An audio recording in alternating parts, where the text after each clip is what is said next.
Hello, my name is Tim Barnes, and my favorite thing is movie DVD special features. I'm talking, behind the scenes documentaries, featurettes, making ofs, audio commentary.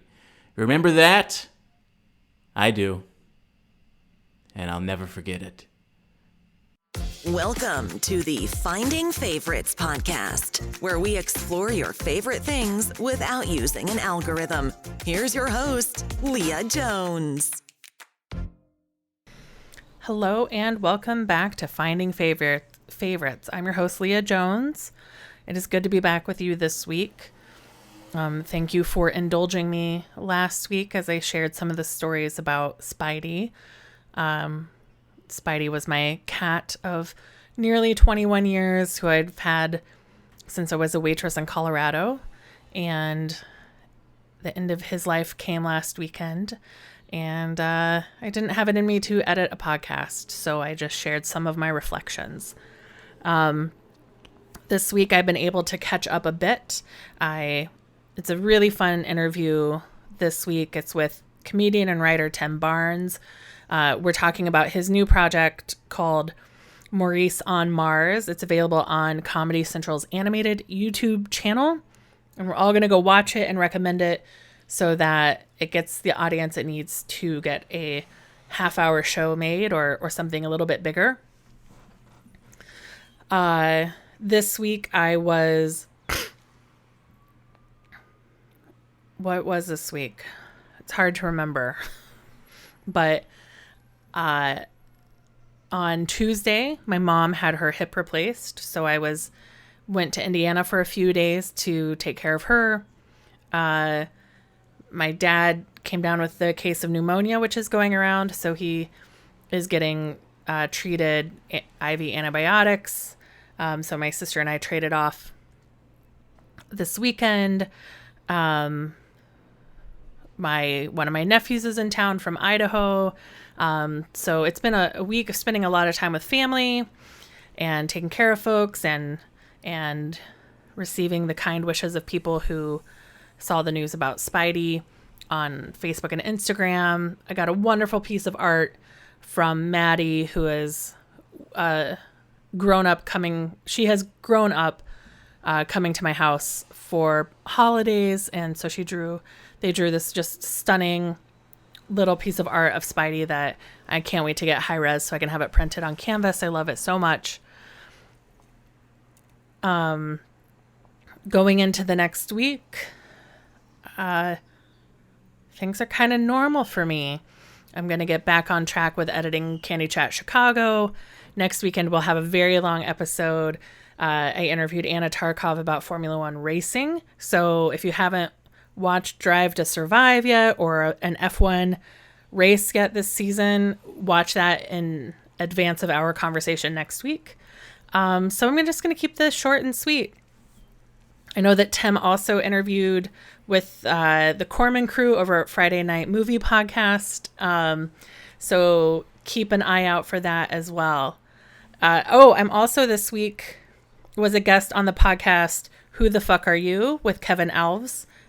We talk about Letterkenny. We met in person at the Letterkenny live show in Chicago.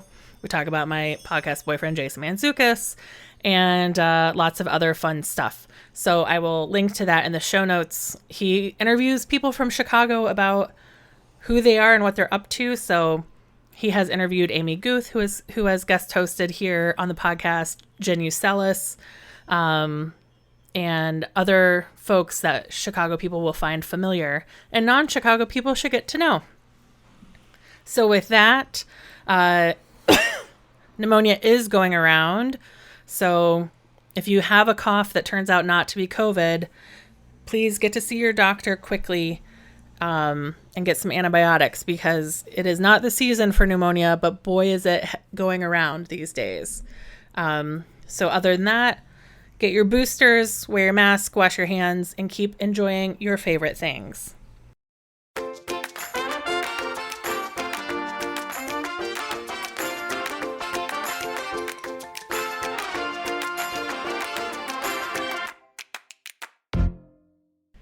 Hello and welcome to Finding Favorites. I'm your host, Leah Jones, and this is the podcast where we learn about people's favorite things and we get recommendations without using an algorithm.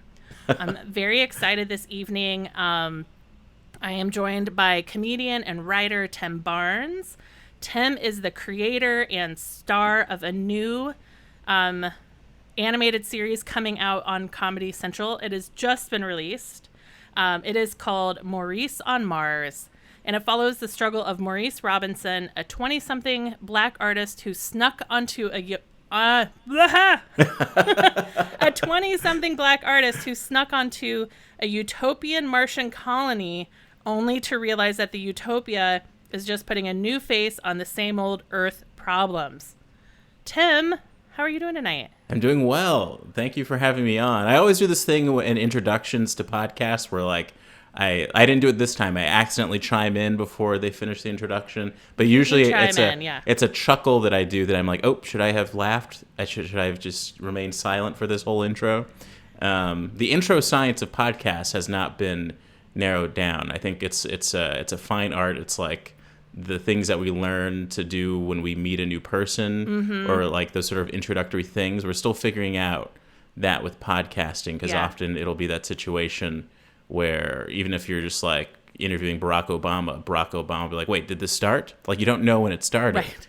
But well, let me tell you about all the times Barack has been on my podcast and how uncouth he is with starting too early. I'm sure he did that to Mark Maron. Yeah.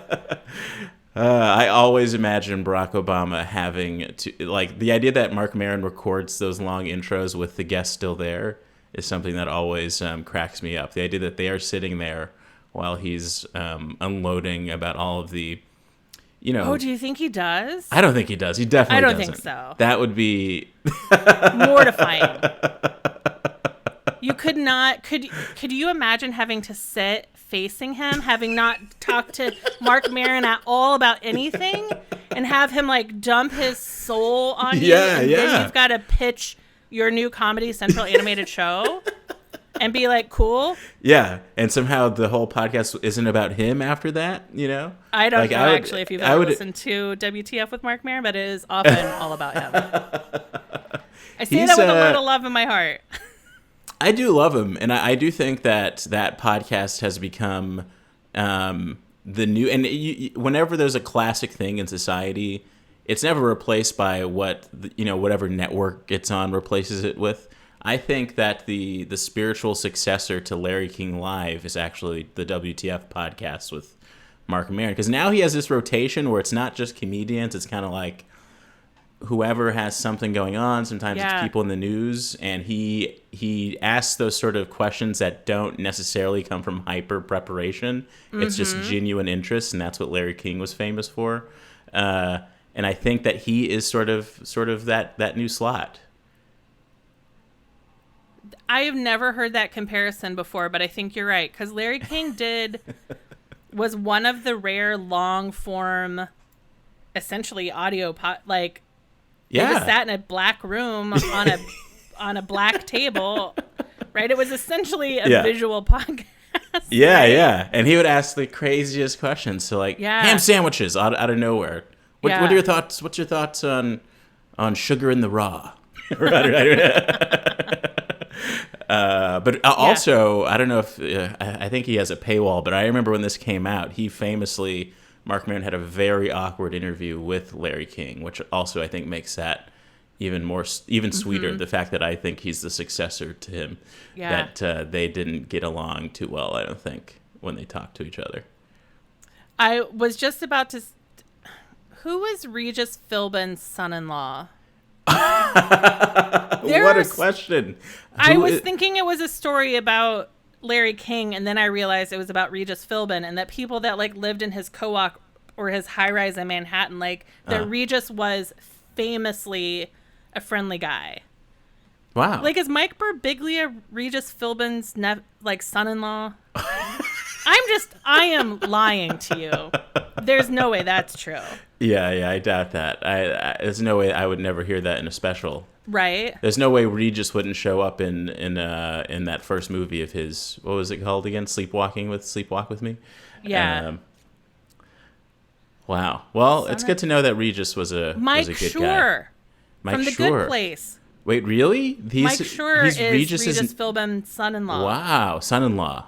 Wow. Yeah. He really, Regis actually truly was an influence on on my life somehow. Tell like me. I do have a lot of fond memories of watching Regis and Kathy Lee, or maybe it was maybe that bridge of Regis and Kathy Lee and Regis and Kelly, but I would watch that with my sister in the mornings, and I think I have a bit of a sort of broadcastery cadence, and it comes from, I think I learned a lot of my social skills from sort of talk shows, because I was a pretty sheltered kid, and talk shows were where the fun of sort of socializing and asking questions and getting to know people that I got sort of insights from, and I think I kind of use those skills whenever I talk to people at a party or anything like that.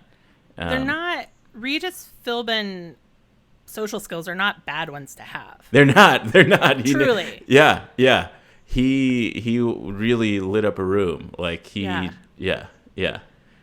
Now I saw that you made some lists of top Chicago comedians, but you live in Manhattan. You live in New York. I live in New York. Yes. You're doing a TV show, which I'm like, oh, you're in LA, but like you're in New York, right? Yes, I'm primarily based in New York right now, in Brooklyn. I'm from LA. In jokes, I tell people I'm from a small town in African America. But then I moved to Chicago at the beginning of 2012 with a good friend of mine, Ian Abramson. We went to high school together. We both started pursuing comedy at the same time.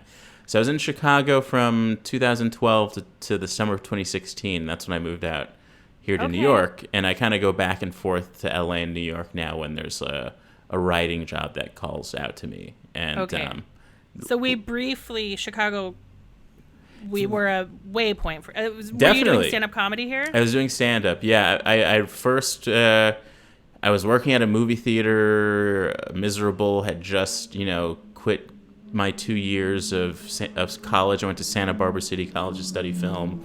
Kind of just stopped going. Moved back home. Was working at a movie theater, and started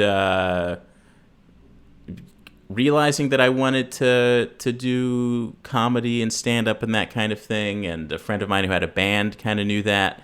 And so they asked me to open for their first show, for a big show of theirs in LA. And that was the first time I ever did stand-up. And it went pretty well. And so I kind of kept, in preparation for that, actually, that's when I first started going to open mics. And it would be like music open mics and stuff like that. This was in the Inland Empire, where I'd be the only comedian, that kind of thing. And I really enjoyed it. And I realized that in my everyday life already, I do basically use the practice of rehearsing, because the same thing I was saying about Regis and in social settings kind of being a host, or I would always test the same material in different social settings just because it made everything easier.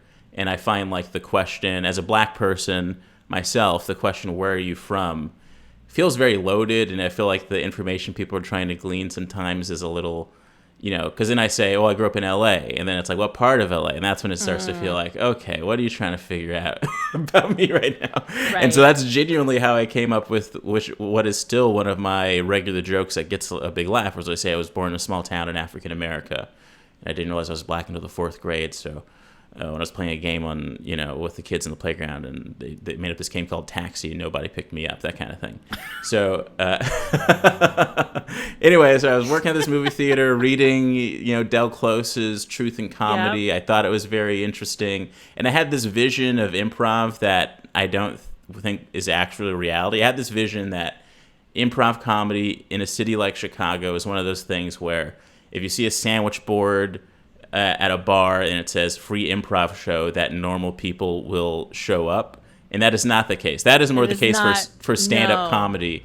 And I really just wanted that thing where, like, I want to make, some concept of a general audience laugh. And improv is actually so specific that the laughs are niche, it feels like. Yes. But I want to make regular people laugh. And so that's when I started focusing on stand-up more, and kind of also So when doing you got behind the scenes here, stuff. Yeah. did you?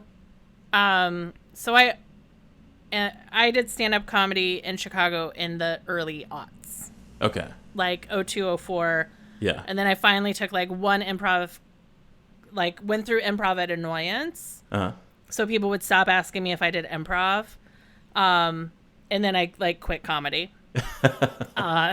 But Which is, what was that decision like for you? I have come to peace with like the concept of, or just like people I know who have made that decision to quit comedy, and what was your thought process with that? when I gave up on going to open mics, it was, and I've told this story before, it was the first season of Last Comic Standing.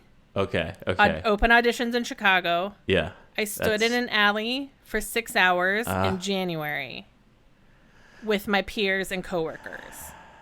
Like my colleagues, my stand-up colleagues. With everybody practicing the same like rape jokes that they've been hearing them do for 2 years at the Lion's Den. The Lion's Den. I've heard legend of the Lion's Den. I think like that kind of faded away when I got to Chicago. Yeah, it's now the Globe. It's a soccer bar now. Yes. There was still, is there still an open mic there? I think there was, but it wasn't. Be. Yeah, okay. I went back to open mics I guess now like 5 years ago. It feels like yesterday because it was just before the pandemic. Yeah. Because I was like, maybe at 40, I have more to say than I had to say when I was 25. Like, I've lived a life and I've got a lot more I can talk about on stage. And much less scares me about audiences than scared me when I was 25. Yeah. But really, it was sort of in the light of day, seeing those guys and hearing those jokes. And I was like, these can't be my people. Yeah. I think, it might have been a timing thing, because I think, by the time I got to Chicago, I think I got to Chicago right as Cameron Esposito left. Yeah. And it's felt like that sort of cultivated, why am I blanking on the name of this bar where this famous open mic is, that kind of changed Lincoln my life? Lodge. Not Lincoln Lodge. It's Coles. Yep. Yes. Where there was an alt scene that was kind of burgeoning, and that sort of more welcoming and not the sort of intense comedy that Chicago can also be known for. Yeah. So I came up with the people who are now famous-ish. The people I went to open mics with. Kumail Nanjiani. Isn't that right? That has now to be both nuts. in Star Wars and Marvel. That has weird. To be yeah. So when I went to see The Big Sick, which I did see 3 times in theaters the week it came out, because I was so proud of Kumail. Yeah. The comedy scene he wrote about in that movie is the open mics I went to.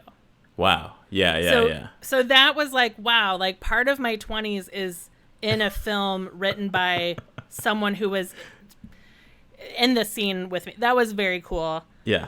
So it was Kumail and Pete Holmes and Kyle Kinane are like the 3 people I kind of...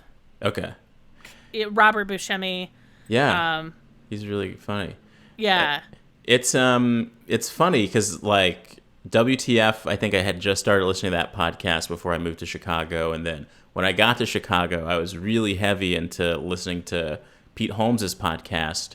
Right. And it was weird being in a time where you can listen to so many comedians talk about the world of being a comedian while you're trying to be a comedian. Yeah. Like in a way, in retrospect, I think it was almost too much information, but it was also, I think that like kind of put the comedy boom into hyperspeed because so many people had access to this sort of insider information that you would never gain with that kind of speed otherwise. Yeah. You couldn't, right? Like in 02, 04, so that's kind of my window of doing comedy, of like pursuing comedy. Yeah. Which is different than like being funny at a dinner. Like I am great at a party. I am great at a business pitch. I'm great at a client dinner. Like everything I learned doing stand-up comedy made me like fearless in a boardroom.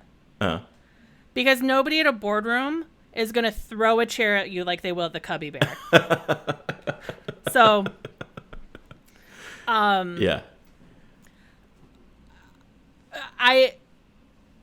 the comedy business was so opaque. Mm-hmm. And it was so who you knew. And it was so what white man did you know. Yes. And it was so like white dudes pulling other white dudes up the ladder. Oh, yeah. And pulling the ladder up behind them. I can only, I wasn't there at the time, but I can only agree with you 100%. Because there's a double-sidedness to that in my mind, just in a very general sense, not talking about, white dudes just helping out white dudes, but the sense of community that exists in Chicago in almost every facet of the creative side of Chicago. Because I would see people in the storytelling scene, there's a stand-up scene, the improv scene, sketch, music. Yeah. It's not like that in LA. It's not like that necessarily in New York, or at least I feel like I haven't fallen into those circles because I spent so much of that active joining a community energy in Chicago. But anything about how neighborhood specific Chicago is too. Yes. It felt like there was a true hierarchy, and whether it was a just hierarchy or not, it set up this sort of Game of Thrones aspect of trying to make it. And then once you leave that, it's great for trying to like cultivate some skills and feel like if you're rising to the top, you feel like you did all this stuff. Yeah. And then you kind of leave and realize that so much of that doesn't matter, and that so many of those elements that you thought were super necessary of like being the genuine funniest person in Chicago or whatever also doesn't matter. There's a bigger, more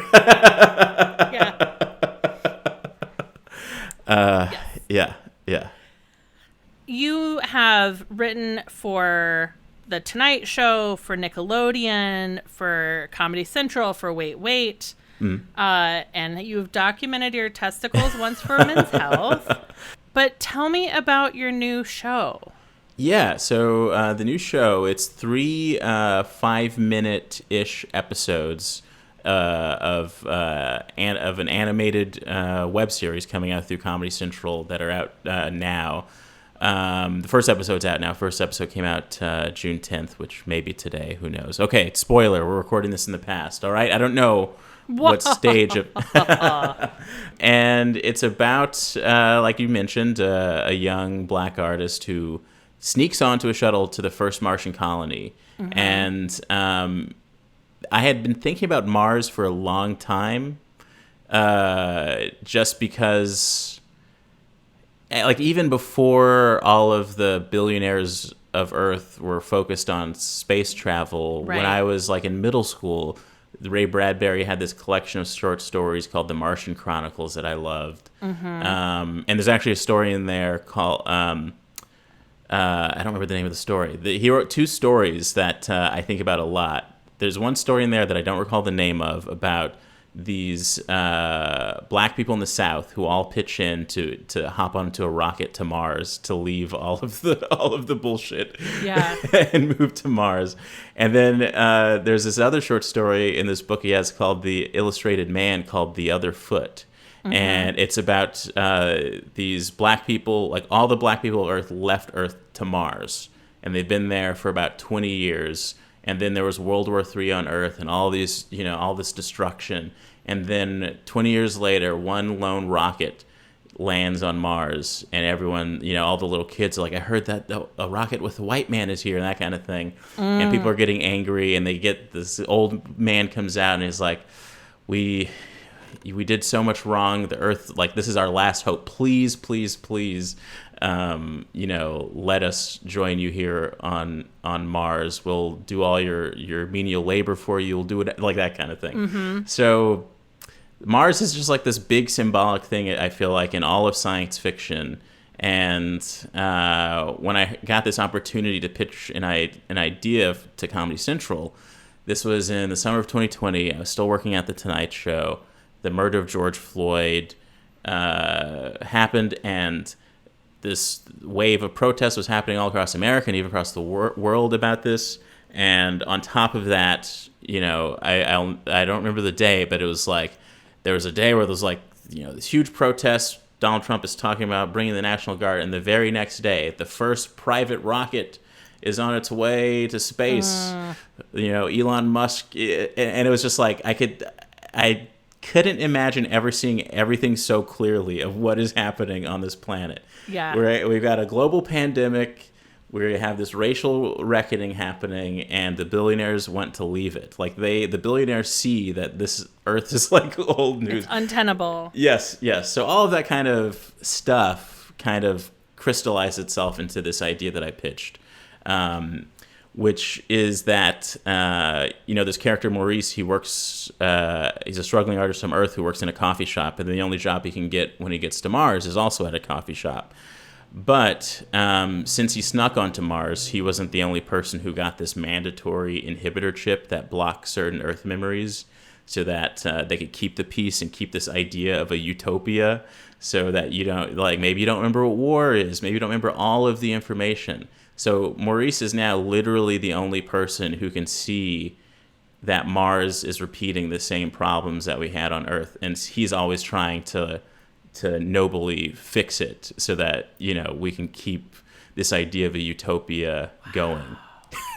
So because he was it's not a castaway. Is a castaway somebody who sneaks on a ship? Was it castaway? No. Stowaway? A Stowaway. Yeah.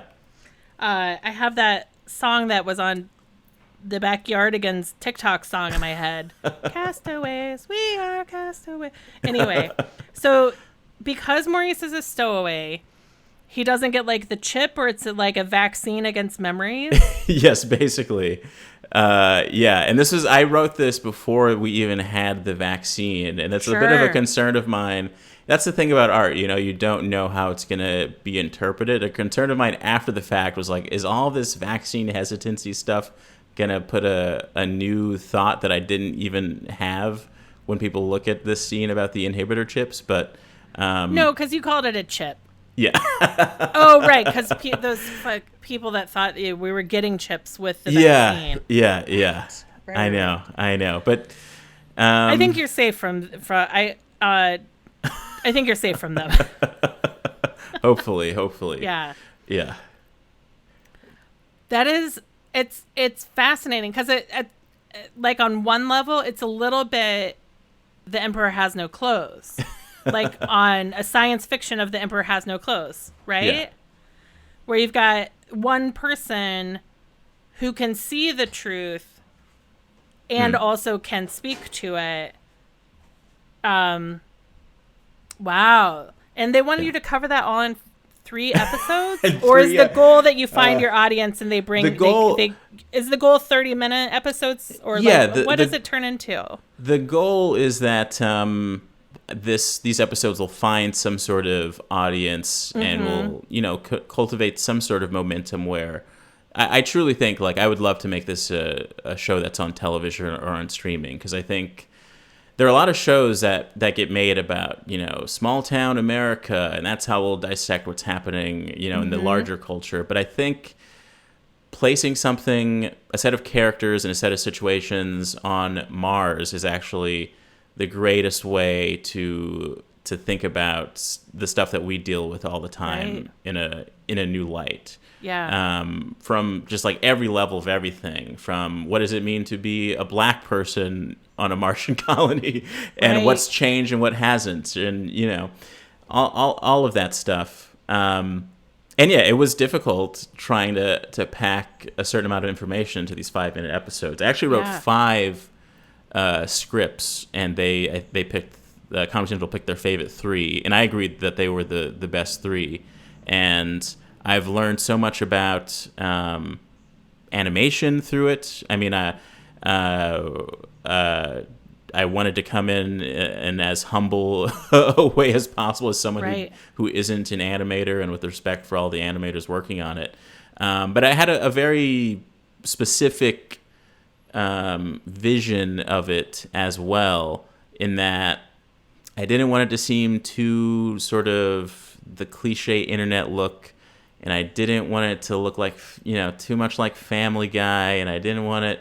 So I I wanted to be as expressive. It really came down to I wanted to be as expressive as a show that I love, like Hey Arnold, but also as somehow realistic with the character designs as like King of the Hill, which I think has the most subtle yet specific character design, where that's the only animated show I watch where I kind of don't process it as an animated show. Like those characters on King of the Hill seem so real to me.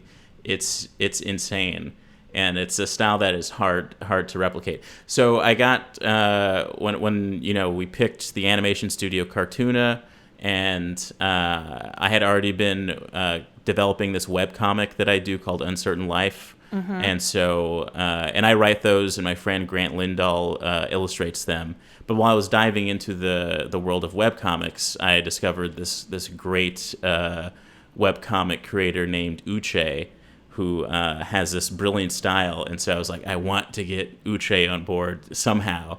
And luckily, we got him to design the characters. And they turned out great. I love how the episodes look, and it's more just, I hope people like it, and hope people know that a real person created it, because I think a lot of times, something will pop up from a brand and you feel like, what? And you have no concept of what actual, work went into it. And this feeling that these cartoons or, things are created by an algorithm. But no, it's created by me, and I really want a real person, yeah. Now I said, like, well, what's the goal? As if getting 3 webisodes produced, written, voiced, and animated, and produced by Comedy Central is not fucking awesome. I don't want to be like, oh, but what's next? What's bigger? Make it bigger, without acknowledging what you've already done. Yeah, I'm genuinely excited about it, and it's been like a 2-year process right now. Like, I sent in the first script in the summer of 2020, and every step, like, it's just a fascinating process. The voice actors, like the cast that we've assembled is great. Maurice has a robot boss named Beta, who's voiced by Lori Beth Dinberg of All That fame, from Vital Information for Your Everyday Life, that kind of thing. His coworker Janice is voiced by an SNL writer named Claire O'Kane. There's a Martian hipster named Alistar, who's voiced by Ashok Kondabolu. And you might recognize this person. Do you know who Dwayne Kennedy is? Speaking of Chicago comedy, I do know who Dwayne Kennedy is. He's one of the funniest people on the planet. He should be a household name. Yeah. And he just has one of the best voices as well. So he plays this regular character named Joe, who is always reading a crazy different book and is always commenting, saying the wildest things in the coffee shop. And that's sort of the main cast. And also this Chicago comedian, I think he lives in LA now, Shaun White, is the voice of the eccentric billionaire who kind of runs the whole operation on Mars, named Braxton Tusk. Nice. Yeah. So is this a situation, because it was all pandemic recording, were you ever in the same room as your cast? The pandemic has made my life so strange. I was never in the same room with the cast. We sent these nice mics to everybody, and it was kind of a painstaking process of like making sure they're getting the cleanest audio. Sometimes people had to put blankets over themselves in the microphone, that kind of thing. Right. But like I was saying, I was working at the Tonight Show while I was developing this, and I don't know if I was still working there by the time we were recording the audio, but I never set foot in 30 Rock. I started working at the Tonight Show right after the pandemic hit, like a week into the pandemic. So I never met Jimmy in person. I never set foot in 30 Rock. I never met 99% of my coworkers in person. Still to this day. And you no longer work for the Tonight Show. And I no longer work there. I was there for a year and a half.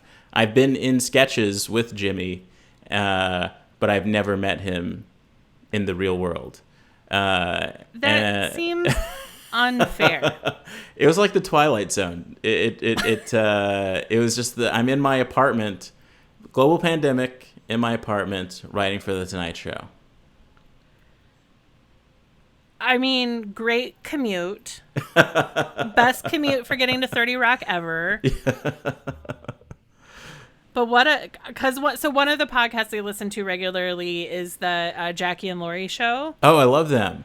And Laurie talking about the end of Conan and being remote for it, and like having worked somewhere for 10 plus years and then losing the last 2 years to COVID. But the even harder to imagine is never meeting your coworkers or the people. It's just weird. It's very weird. In fact, like I left that show to start writing for this new Nickelodeon sitcom called Warped, which is great. It's about these teenagers who work in a comic book store. And that was also all a Zoom room, which was its own weirdness. Yeah. But I was partially excited to leave The Tonight Show just because I knew that we were potentially getting closer to the world of people going back to the office. Mm-hmm. And I had already learned so many different versions of writing for the show. Because when I first got there, it was Jimmy in his house. Then it was Jimmy in a studio that's not the regular studio, still without an audience. Then it was Jimmy in that studio with a little bit of an audience. Then it was Jimmy in the main, that kind of thing. Right. So many different versions. And I was like, so I'm it was going to have to do you this. had 5 or 6 jobs over the course of the year and a half. Yes. And then I was like, I'm going to have to do this all over again, learn how to do this job in person, and then maybe realize that some of the people that I thought were cool in the Zoom world aren't cool in the real world. And you know what I mean? All these like little things that were just in your head. Like, what's the good toilet? Like, where's the good stall? Yeah, it was just so daunting. You'd have to go to the bathroom with people that you've always just been able to log out and come back. That'd be stressful. Yeah. So one day I'll process it all and write it in a book, I'm sure. I feel like I do marketing is my day job. And so the people I want you to get this in front of, Paul Scheer and Jason Mantzoukas for Core Talk on How Did This Get Made. Okay. They are huge advocates for adults watching animated shows. Nice. And they're always talking about, like, Jason voices, so he's the voice actor now. Yeah. I feel like I hear his voice in so many things, yeah. But when he's on the mini episodes and he and Paul are talking about they're talking about what they're watching, I feel like they would be huge advocates for you. I would love that. Honestly, if this is you wanting to get a freelance job doing advertising for my web series, consider yourself hired. For the people listening who, we're in this world right now where there's a lot of hate happening for this new black female character in the Obi-Wan Kenobi show and that kind of thing. Like, if you're, my worry is that, this will be labeled as the show about the black guy on it's not really just about that. Right. And it feels silly having to explain it in these words, but it's about blackness in space because some people in space will happen to be black. It's not, right. It is just what, I consider myself to be a very casual guy, but I'm sure that when I get to Mars, I'm going to experience some weird stuff. And this is just a show trying to prepare us for that future. Right. Yeah. But it also sounds a little, having not watched it, like a jerk. You were talking about Ray Bradbury, but there's also like, at Animal Farm, the whole point is equality, and then at the end, the animals become like the people. Yeah. And they have hierarchies, and that it is the risk of creating a utopian society is that you fuck it up and you bring all our shit with us, right? Yeah. Yeah. So I'm excited. I'm excited for you. Thank you.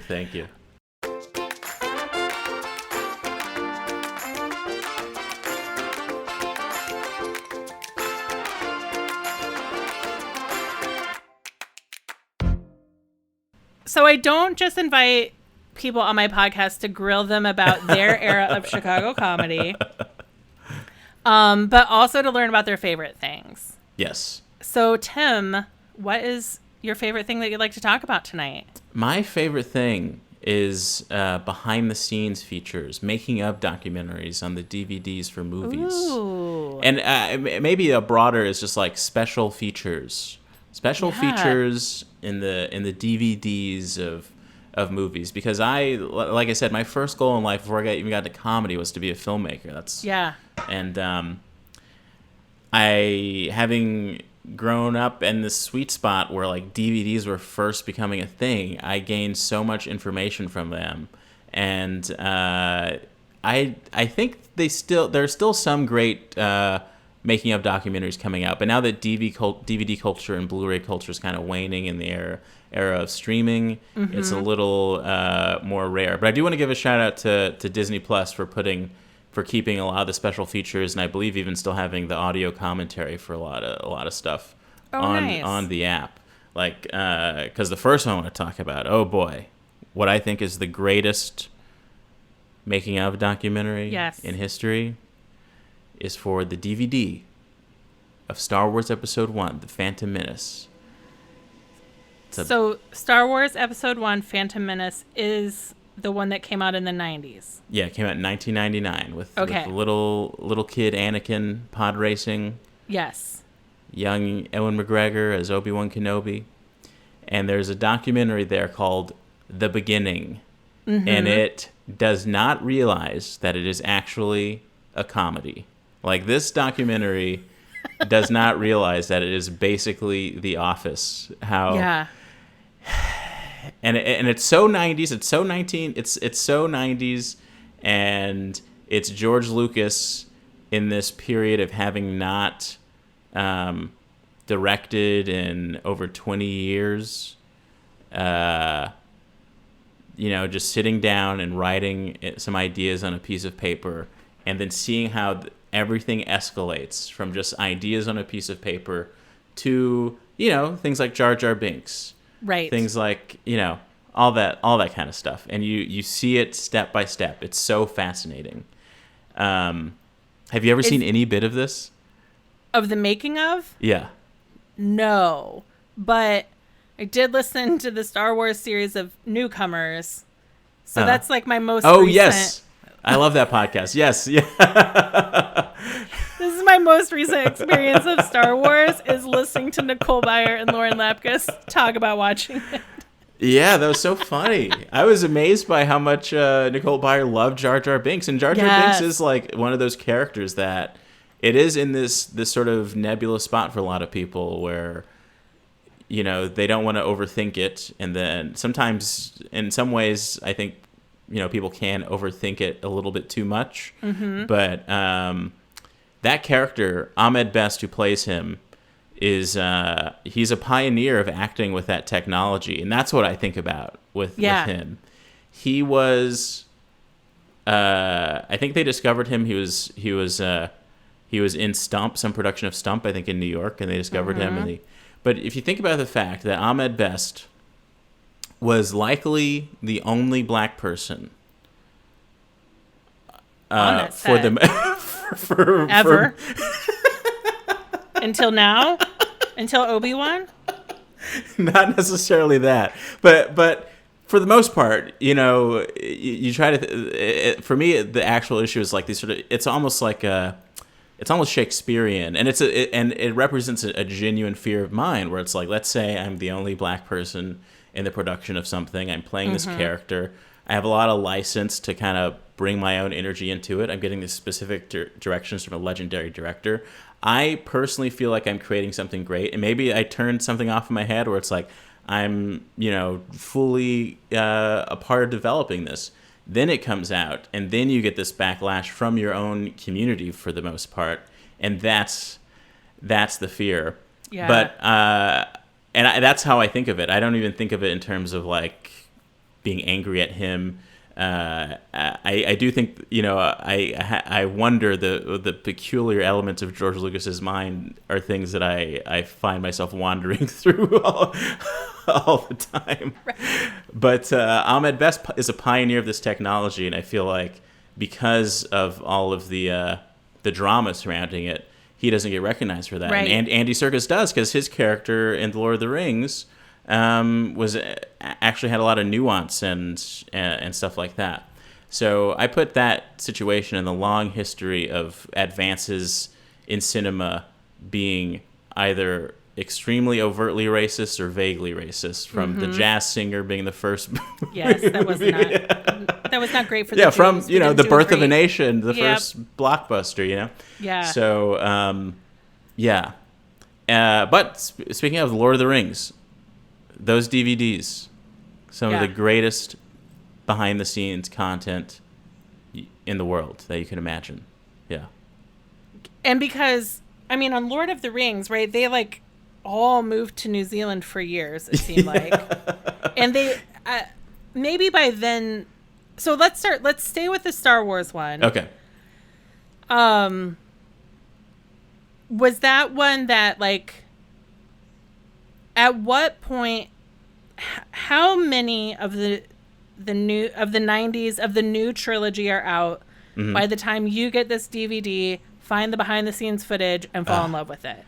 This was the first. This of the prequel trilogy. This one had just come out. Okay. And I got a hold of that DVD, and I was such a big fan. I would go to the StarWars.com website all the time, and I remember there was like a blog or like a video that was like, hey everybody, when you get the DVD, because remember there used to be full screen DVDs and widescreen DVDs, right? And so you had the choice, and this was like clearly a mandate from George Lucas, like, tell people to get the widescreen because this is my true vision. And I read this, and I remember going downstairs and telling my dad, hey, we gotta go to Best Buy or whatever, and we gotta get the Star Wars Episode 1 DVD, and it has to be widescreen, right?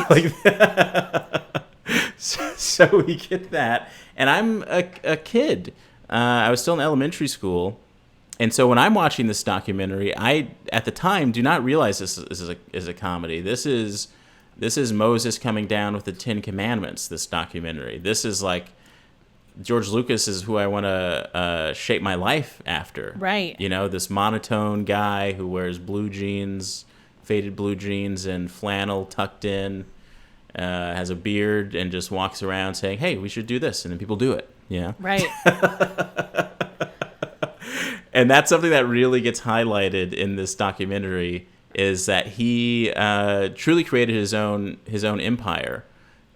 He I believe even so after the first Star Wars movie he that came out in 1977, he self-funded the other two, The Empire Strikes Back and Return of the Jedi, and it's the same case with the prequel. So he's paying for it all on his own, and then 20th Century Fox. Which means he answers to no one. He answers to no one, and the only thing that Fox does is distribute it. So he is. So when he's saying something to his employees, they are his employees beyond this movie, which is not necessarily the norm. Right, they're on the ranch. They're doing special effects for other movies that Lucasfilm and Industrial Light and Magic are doing. Right. So when you keep that in mind while you're watching this documentary, that's when it becomes The Office. Okay. Because got it. They are getting, some mandates that are impossible. They're having to deal with technology that hasn't been invented yet, especially when it comes to Jar Jar Binks. And they're looking at the numbers and they're like, is this really what? And so it's just gold. Yeah. And in the episode 2, the Attack of the Clones documentary, there's a great feature, which I don't think they used to. There would be like the big making of documentary, and then there would be something called featurettes, which I don't know if that was just a Star Wars thing on the DVDs. No, the featurettes were, I think if anything, had enough either cutting room floor or, they would make as many things as they thought people would either watch or that people would buy more DVDs to get featurettes that weren't on their first copy. Yes. And then can't even forget about the Easter eggs. Right. And so there was a featurette for Attack of the Clones called From Puppets to Pixels, where you see... I forget the name of this special effects supervisor. I think that would be his title, where he is basically trying to prove to George Lucas that they can make a completely computer-generated Yoda instead of the puppet for this movie. So it gets down to them having to ask George Lucas, like, what color is Yoda's blood? Because now that we're going to do the 3D version, we might see some veins, and how would his blood, translate to, how light would hit him in different angles and stuff like that.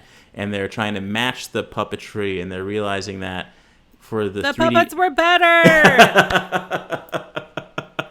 I wholeheartedly agree. Yeah. And practical's better when you can do it. Like, why? I know. And they did a practical Yoda in the original version of The Phantom Menace that came out in 1999. Mm-hmm. But I feel like what a lot of people maybe don't realize, or kind of do realize and don't think about, is that in a later DVD, they even replaced that puppet Yoda with the 3D Yoda, so that it's always a 3D Yoda when you watch the prequels.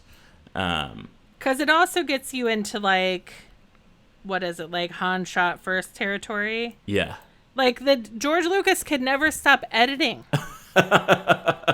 He really tested the limits of auteur theory, because at what point is the writing done? Is the writing on the I have this issue with him a lot, and this is why I think about him a lot. Just in general, I think the Star Wars franchise is a massive public experiment with misinformation. Everyone has some sort of misinformation about Star Wars from every generation of Star Wars fandom. There was a time when Star Wars first came out where George Lucas said, like, this is going to be a 9-movie saga. And then by the time he finished Return of the Jedi, he was like, no, it's just these 3 movies and we're done. Then when he releases the special editions, the first Star Wars movie that ever came out in 1977 was originally just called Star Wars. When the special editions come out and they roll out the red carpet and he adds these new things and Han doesn't shoot first and that kind of thing, the title of Star Wars, the original Star Wars 1977, is now Star Wars Episode 4, A New Hope. And so now there's a whole generation of people who believe that the title of this movie has always been Star Wars Episode 4, A New Hope. And this is him prepping for saying, no, this is always going to be these were always the sequels, and this is always going to be a 6-movie saga. So now I'm going to go back in time and do the prequels, and that'll be it. And then he eventually sells it to Disney, and that's not it. So that's just one example of, like, the many things like that where it's like it's I think it can only be equated to a religion or something. This kind of thing, this evolution of. Yep. So you like that one, and then is that the behind the scenes documentary? Is that the feature that starts you, like, looking for them for other movies? Because it really was. I think if there are young people listening to this episode, it's hard to understand. Like, you would get a DVD, you'd watch the movie, you'd rewatch it with the director's with, like, the cast and director commentary. There might be 2 commentary tracks. On the Lord of the Rings one, especially the extended editions, there was, like, the commentary tracks with these 5 actors and the commentary tracks with these 5 actors, and then just So you would watch, you'd rewatch, you'd listen to things, and then so there was so much to get out of one DVD. Yeah. So were you just at the perfect age that you were like, give me all the behind the scenes, or did you seek them out for specific movies that you loved? It was really all of the behind the scenes, but specifically for the movies I love, and I think I happen to love the movies that had just, like, so much of it available. So yeah, like the Lord of the Rings ones were like, you could really just live with everybody. Like I would feel like I knew the person who made Crafty. I would feel like I knew all of the because there's like these really in-depth documentaries about these illustrators that they got who would illustrate, the book covers and some of like the inside edition art, or just like really popular fan art. And they got these two guys to design all the stuff for the movie and going into their work. It's amazing. I felt like I was a New Zealander by the time I had ingested all of these DVDs and watched all of the commentary. Like the summer that first Fellowship of the Ring DVD came out, I watched that movie every single day, maybe more than once. It's like,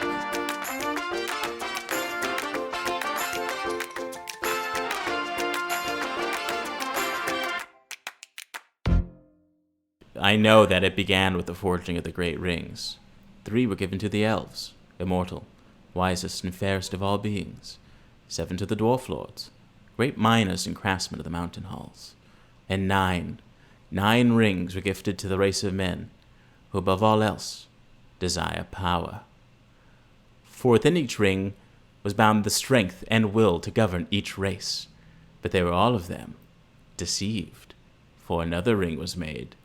In the land of Mordor, in the fires of Mount Doom, the Dark Lord Sauron forged in secret a master ring to control all others, and he poured into it his cruelty, his malice, and his will to dominate all life. 1 ring to rule them all. Wow. One by one, the remaining lands of Middle-earth fell to the power of the... Settle in, everyone. Get your popcorn.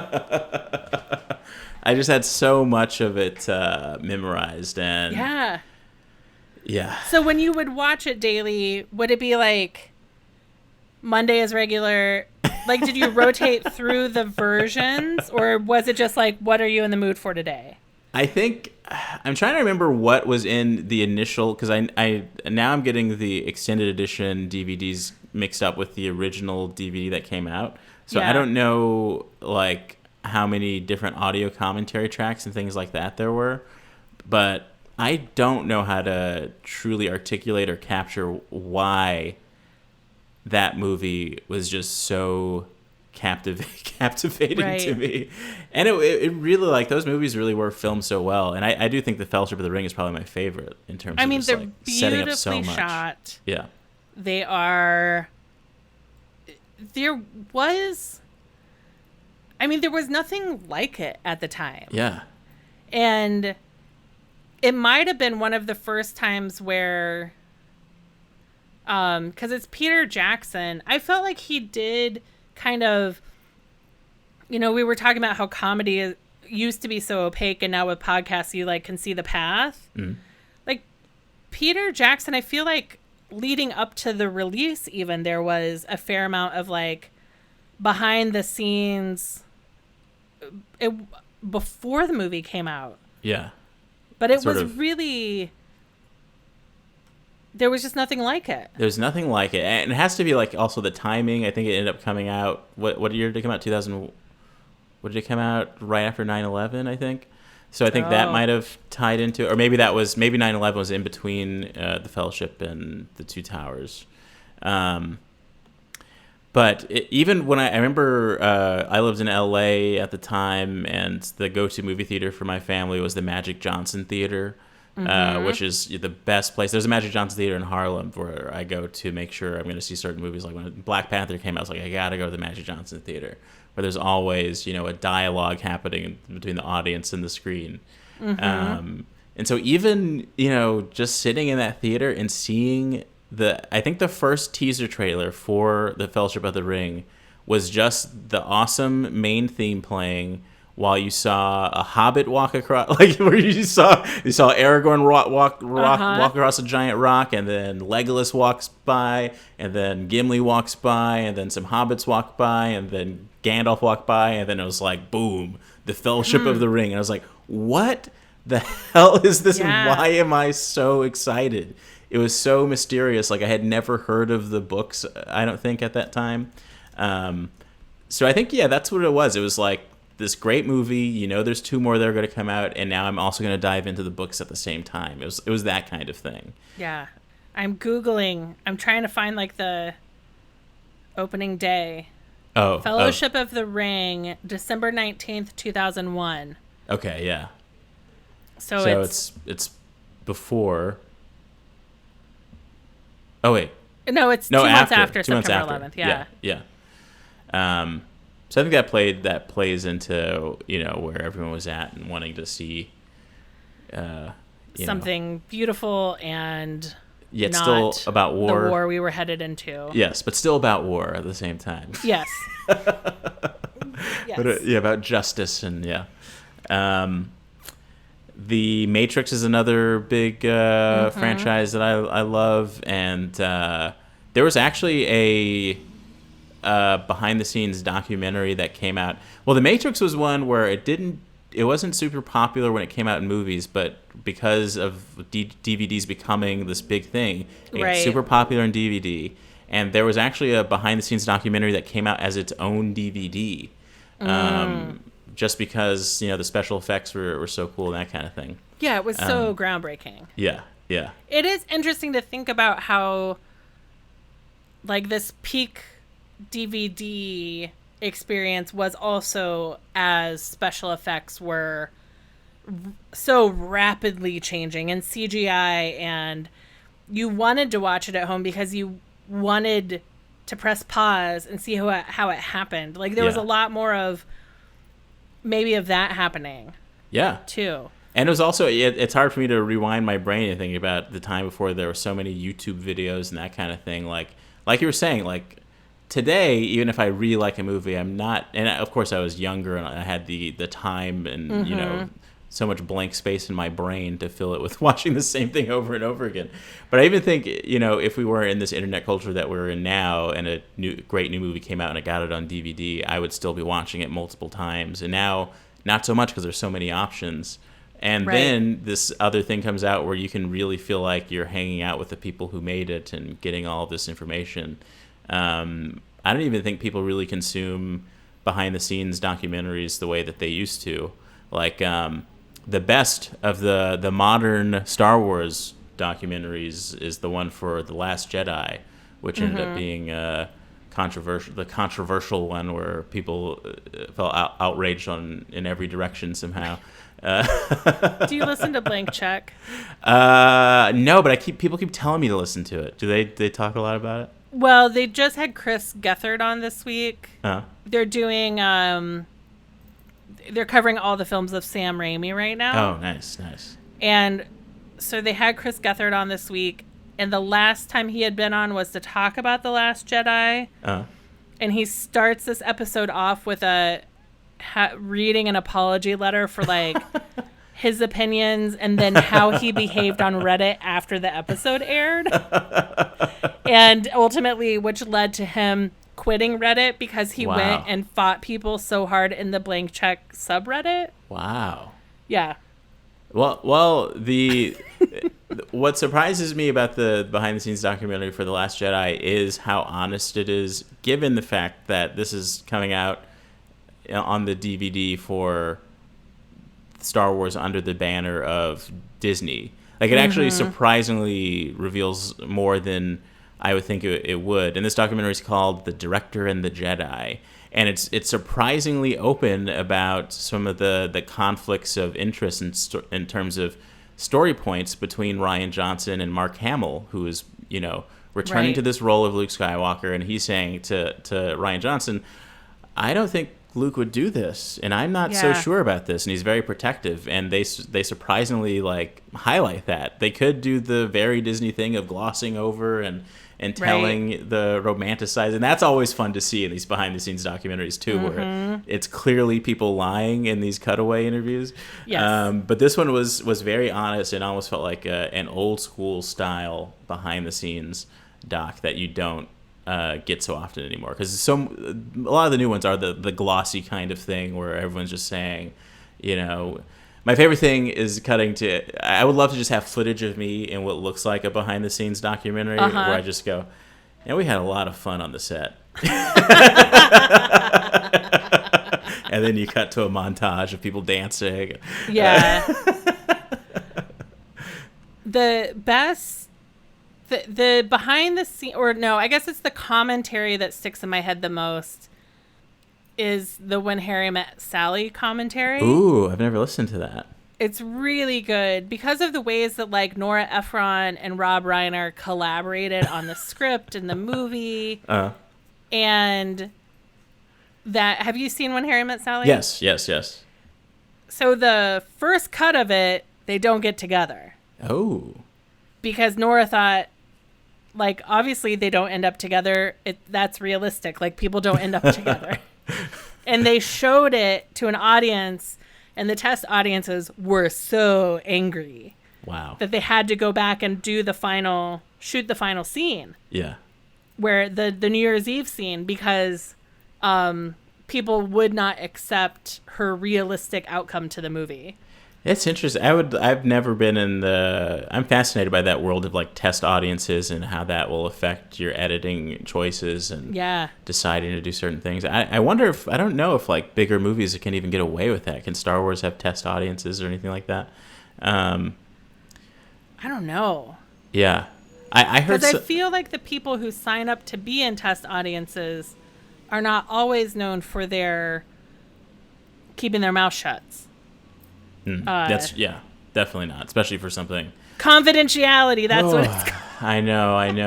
I'll never forget. I was so, and I really liked The Force Awakens, and I was so into the hype of it, and I'll never forget. I got spoiled about the fact that Han Solo dies in this movie. Yeah. Just because someone had posted an image in response to a tweet that had nothing to do with Star Wars, had nothing to do with this movie, and it was just a photo of Han Solo with a shocked expression on his face and a little bit of a red glow. And I saw that, and it's because I took that extra moment to really analyze it. Yeah. And I was like, and this was the day I was going to see the movie. No. And I couldn't, like, I have never been allowed to experience the shock of a moment in a Star Wars movie. Like, I already missed the chance on the Luke, I am your father. Yeah. And I just ruined my chance the day of to have this raw emotion about Han Solo. Oh, brutal. I forget what I was listening to or what I was reading, but some director was talking about how they would record the audio of test audiences for comedies, and then they would actually they would lay that audio underneath the editing file of all the footage that they already had for that edit, and then they would kind of retime their cuts based on the laughs, or like when like if this laugh is lasting long, let's make this scene that little bit longer so that they can finish laughing before we cut, so they don't miss the next joke. Yeah, and that was fascinating to me. It's just interesting how these art forms kind of flow with the technology. You were talking about audio commentary. This isn't for a movie, but the best audio commentary I've ever heard on a DVD was on Wonder Chosen. Remember that show, Wonder Chosen? It was a very bizarre, alternative comedy thing with the Wonder Show. No, Wonder Chosen. Wonder Chosen. Yeah, you're looking it up. It was an MTV show, right? Yeah. And they would do these like crazy, weird, bizarre sketches, like they would have like a little kid, with an earpiece asking questions that that one of the people were feeding into their head. Yeah. Like that kind of thing. So I think they had Dick Gregory do like a couple random weird things in the show. Like his face would be in the sun, sort of like in the Teletubbies. Mm-hmm. It's just like imagining the set of circumstances that got to this. There is an audio commentary track of Dick Gregory over one of the episodes on the DVD, and he is just rambling about all kinds of stuff that kind of has nothing to do with what you're watching. It feels like abstract jazz while you're watching this bizarre comedy show and hearing Dick Gregory talk about why I decided to be vegan and all this stuff that no one's talking about, and we're like, let's get to the real truth and that kind of thing. And it's just like that kind of crystallizes to me like that was the fun of the sort of DVD special feature culture, because I didn't buy that DVD. I think a friend lent it to me and told me specifically about that. And it's that sort of like exchange of stuff, and that it's just, I don't know, something about it's different now. Yeah. Yeah. Well, because it goes so fast to internet, it goes so fast to YouTube, that the special features, I don't know, and I bet part of it is also that it's so it's easy enough for fans and people to do their own watch along audios, and I don't know, it's just so interesting how technology and access to making have changed people's thirst for that information. Yeah. Or like I'll notice that there will be a 30-minute YouTube video that kind of breaks down the behind-the-scenes documentary for the DVD. So I think, I found myself, and there's so many rabbit holes to fall into on YouTube, but I am like locked into Star Wars YouTube and that kind of stuff, and that is truly. I wouldn't even say I'm a fan, but I have so much random information and know so much about these random YouTubers who have like, Star Wars theories and and there's a whole world of critique on YouTube as well that I used when working on this web series. Like there's a specific sort of animation critique YouTube world that that is really fascinating. There's this guy named Toonrific Tariq who makes these great reviews, and he's very funny, and it's something that on one hand sometimes I make just not anyone in general, but on the culture of some of these YouTubers. But at the same time, it's like this is just a new form of like something between documentary and just like an opinion. a lot of the stuff that's on YouTube right now. It's like clearly a lot of work went into like writing whatever script these guys are reading and putting all the footage together and making it funny and that sort of like Adult Swim randomness. And but I end up questioning like how much time went into this, and sometimes I'm like, how did you get this out so fast? Like it's right. I experience it all with like a bit of a morbid fascination, but also respect. Yeah, but that's when because I did social media, like corporate social media stuff for so long, I was always saying to people, like clients, you golf. Other people make YouTube videos. Other people edit Wikipedia. Other people make podcasts. Like, we all have hobbies. Yeah. Some of us have indoor hobbies. Yeah. Right? So, but I also think there's something about the way that people can, one, you can find your people on the internet in a way that you couldn't in 2005 or 95. Yeah. So you can find the Star Wars people without going to the once-a-year con, maybe. And the same way that the things that you rehearse and say that make people laugh at different settings in your life that then work on stage, right? Maybe before YouTube, these were the guys like at video stores. Yeah. With their theories, right? Yeah, truly. And now they've got YouTube. And they've got... but what they never would have had in the video store really is just like sometimes a huge fan base. Yeah. Of dead and a Patreon where people are right. Paying for their Star Wars opinions. Yeah. Everyone has like their own sort of empire, is trying to create their own sort of empire. Right. And it's it's just a new world, new Wild West we're in. Yeah. Is there anything else about behind the scenes? I have a feeling if we weren't careful, we would talk for hours. Are there other of your like top 5 behind the scenes DVD extras? If somebody was like, man, I haven't watched an extra in a while. Like what do you think people should, what is still worth seeking out in the world of behind the scenes extras, commentaries, featurettes? I'm trying to think. Now you've truly stumped me.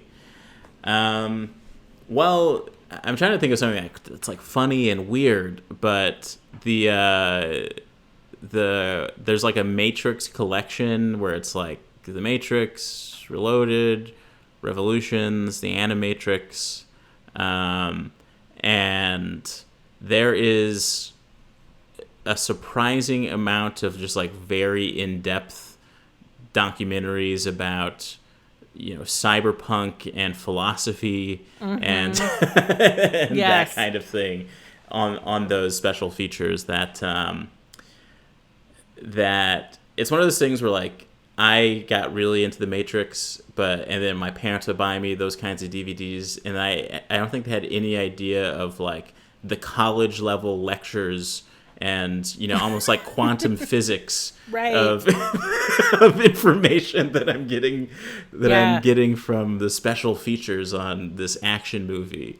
And I think that is like some of the beauty of behind the scenes documentaries and special features is that similar to just like any book can surprisingly like open up a whole new world for you. Like I'm sure there are tons of people who never realized they wanted to get into computer graphics until they saw how that stuff was getting made, or that same with just like practical effects. I'm sure like they didn't have DVDs and stuff, but that the equivalent was probably like sci-fi magazines and fan magazines where you're like interviewing the guy who made the first TIE fighter and here's how he did it and inspired a bunch.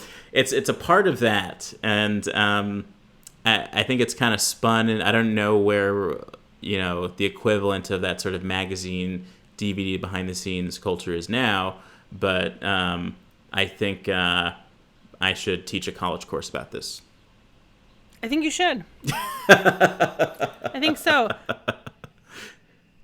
I think that I think HBO sometimes on the HBO Max they'll have bonus content, which is like it's weird that Netflix doesn't have bonus content on like if they're especially their stock situation. I would love to like have an audio commentary feature for some of my favorite shows, my favorite Netflix movies, or an actual like in-depth documentary, but they don't have much of that, and I don't know why.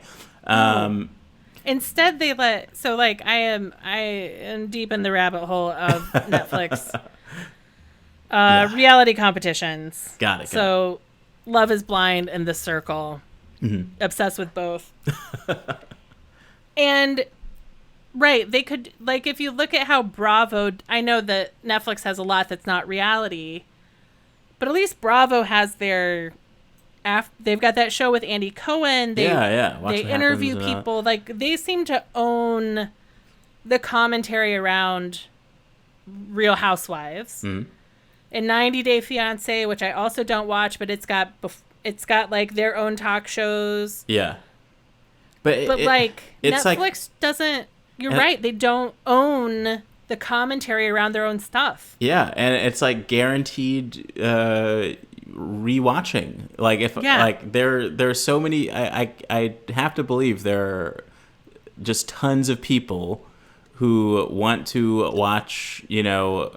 At least a 2-hour Stranger Things documentary, but really would love to watch, listen to some audio commentary. Like you can't get the directors in a recording booth for a day, and have that because it's like guaranteed that you're gonna get double of what people are watching. Yeah. Yeah. But someone at Netflix should call you. They had a behind the scenes feature for the Batman on HBO Max that I watched, and I was very surprised to see that and to learn that they had who's the new Batman again from Twilight? Pattinson? Robert Pattinson, the vampire. The vampire, yes. They had Robert Pattinson and Zoe Kravitz do a chemistry test. And they show footage of this, and it's Robert Pattinson wearing one of the old bat suits from, that maybe... Oh, no. And it's Zoe Kravitz in maybe the Catwoman suit from the Tim Burton one. and it's just them in a room testing out their chemistry, like saying some lines, and that was so beautifully strange and awkward to witness. So weird. So that's when I like those are the gems, things you would never think about, and then you get a glimpse of when you watch behind the scenes stuff. I don't think you can ever truly get those suits clean. And you would be putting on like Michael Keaton's sweat and like talcum powder in his vinyl suit. And it wouldn't fit you because it'd be made for some, because he's like a very slight Batman. It's so weird. So you have like somebody's baggy latex Batman suit on? Gross. Yeah. Yeah. Yeah, it's like at the end of the day, Hollywood is still Hollywood and weird. And yeah. So weird. You're just in a room wearing a suit testing out how these two actors are interacting with each other. And, they did interact pretty well. There was something steamy about the two of them in that movie. So I mean, they got the jobs. They got the job done. Yeah. So, Tim, people can already go on. Where are people watching Maurice on Mars? It's on Comedy Central's animated YouTube channel. So Comedy Central has a YouTube channel called Animated where they put all their animated content. So it'll be on there. But, just type in the words Maurice on Mars and it'll probably be the one that pops up. And like we talked about, this is something that I truly hope could, become a show or could at least, be asked to make more in a web series capacity. So if you watch it and you enjoy it, please, any like or any comment or any share would do so much. So yeah, I hope that you get to watch it. I hope that you enjoy it. And thank you so much for having me on here. I'm really excited to watch it. Do you make any jokes about peach trees? Or because I can't hear the name Maurice without going whoop woo. No, I'll keep that. See, that's another reason that this should become a show, so I can do that. For the Gen X and older. For your Gen X audience. Just give him a little, some people call him Maurice. Whoop woo. You got a robot. Yeah. He makes beeps and boops. That's just an Easter egg for episode 4. Yes. This is such a fun interview. You asked so many great questions. And thank you. Yeah. This was so fun. Where can people follow you online? You can follow me on Twitter at TimBarnes451. That's the temperature at which jokes burn. Or for other information about me, you can just go to timbarnescomedy.com. I believe my Instagram is also timbarnescomedy. And I just tweet a lot and try to make people laugh and try to make cool, interesting content. How do you feel about that word, content? It's where we've landed. I don't know how I feel about it. I feel bad about the role I played creating the social media world we currently live in. I have guilt about it, about the first time I sent a mom blogger a computer. I have feelings, Tim, and I feel bad didn't go the way we thought it would. I know. Yeah, we've gone beyond the blogosphere. Yeah. Into something new and mysterious. Yeah. Yeah. I mean, and weird. So it's so weird. It's so weird. You can follow me at Chicago Leah on Twitter and TikTok, at Shy Leah on Instagram. Finding Faves Pod. Please subscribe on please subscribe on Apple Podcasts, on Stitcher, Spotify. It's everywhere. Leave a 5-star review. That's what the big podcasts say helps. So I'm asking for it too. So thank you, Tim. This has been a blast. Yeah, I had such a good time. Thanks again for having me on. Thank you for listening to Finding Favorites with Leah Jones. Please make sure to subscribe and drop us a 5-star review on iTunes. Now, go out and enjoy your favorite things.